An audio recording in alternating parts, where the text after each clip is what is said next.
Hello, welcome back to the channel. My name is Lisa Elvin Stoltari, and I'm a genealogist and a passionate traveler. Over the last few years, I've been featuring each Fiji-Wa King's daughter, getting to know their stories a little bit better. This past January, I decided I wanted to establish Les Filles Mariées series. So I began looking at the marriageable girls and their contribution to New France. There are about 262 of them, and so far we're on episode 47 today. So we've come a little ways. So join me, please, as we explore another Fille Mariée. But before we do, let me show you ways you can support the channel. The first three keep you in the know. Subscribe, like, and notify. The next few are ways to help the channel grow. We have Ko-fi and Patreon, which are standalone platforms where you can contribute either on a monthly from $1 to $25 monthly basis. And we also have the PayPal button on my website, Have Roots Will Travel, where you can donate as well. Thank you to all of you who have donated and have helped this journey along. I so appreciate each and every one of you. Les Filles Mariées, the marriageable girls, date from 1634 to 1662. About an average of about 10 a year would come. The very beginning, there was probably one or two or three a year. By the end, 1662, we saw perhaps 15. But certainly 262 girls came to be married. And so to populate a country was not enough. And so even through all their incredible efforts, it was not enough. And this is what led ultimately to the other program that we look at, Les Filles du Roi. Now Les Filles Mariées came without a big fanfare. They simply came and got married. And they did not have any rewards. Their passages were generally paid by whoever was sponsoring them. But it was not something that was governed or in any way regulated. They had to pass certain, aspects of checking them and that sort of thing. But certainly they had to be of marriageable age. That was the number one criteria. And they needed to be able to prove to some degree that they could produce children, because that was the ultimate aim of this program. Even though it wasn't a program, they wouldn't take a fille mariée unless she was actually going to be able to be an asset, if you will. And in that time, an asset was someone who could bear a child. Our fille mariée of this episode, this episode 47, is Suzanne Betfer. What makes her interesting is she's actually also known as Betferd, which is an English name. And a viewer, kind of put her on my radar and said, you really need to explore this. And I'm really glad they did. So let's have a look at Suzanne's journey and how it may be a little different than what you're used to. So Suzanne was born in 1626 in Gloucester, England. Her parents were Gilbert Betfer and Anne Bunn. So why was she in England? What happened? We do not know.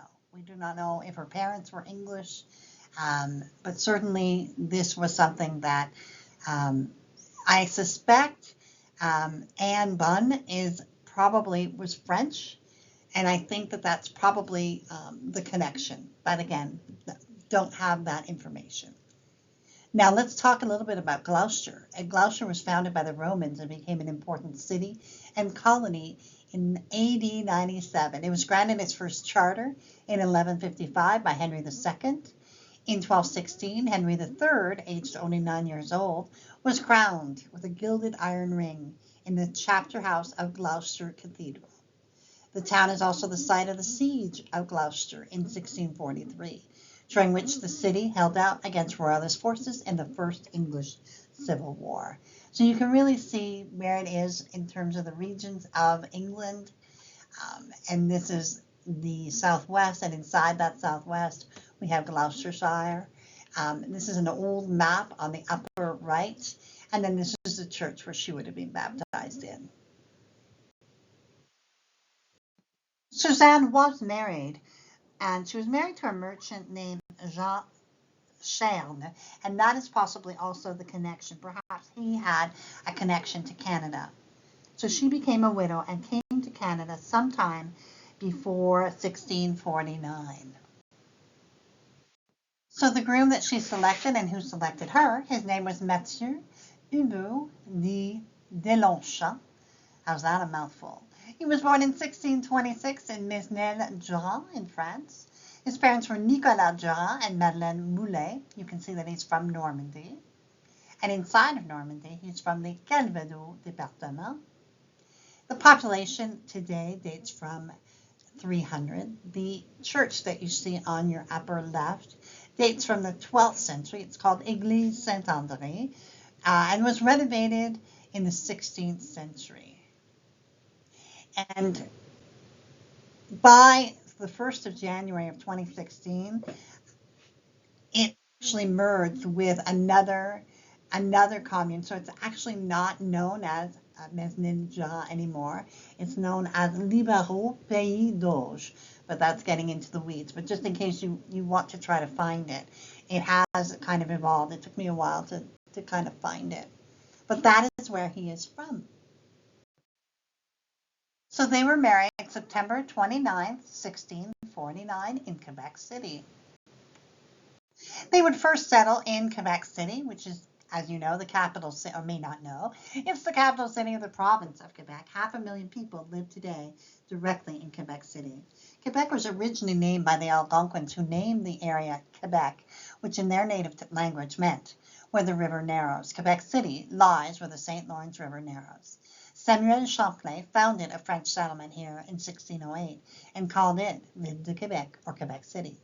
The city walls which surrounded it still date back to this time period, making Quebec City the only city with remaining city walls north in North America. There's a couple of places you've got to see in Quebec City. One of them on your upper left of your screen is the Maison Jacquet, which is the oldest surviving private residence in Quebec. It dates from 1675. And if you'd like to tour it, it's home to a famous restaurant, which is appropriately called Aux Anciens Canadiens, to our old Canadians or our historic Canadians. On the bottom left is what we call Le Petit Champlain, and it claims to be the oldest commercial district in North America. And then we have New France in 1700, just kind of a depiction of the ships and the harbor, and then one of the older maps of Quebec as well. He would become among the earliest residents of a town called Les Chenets, which lies along the north bank of the Rivière des Mille Îles, which is the River of the Thousand Islands, and its confluence with the Rivière des Prairies, the River of the Prairies.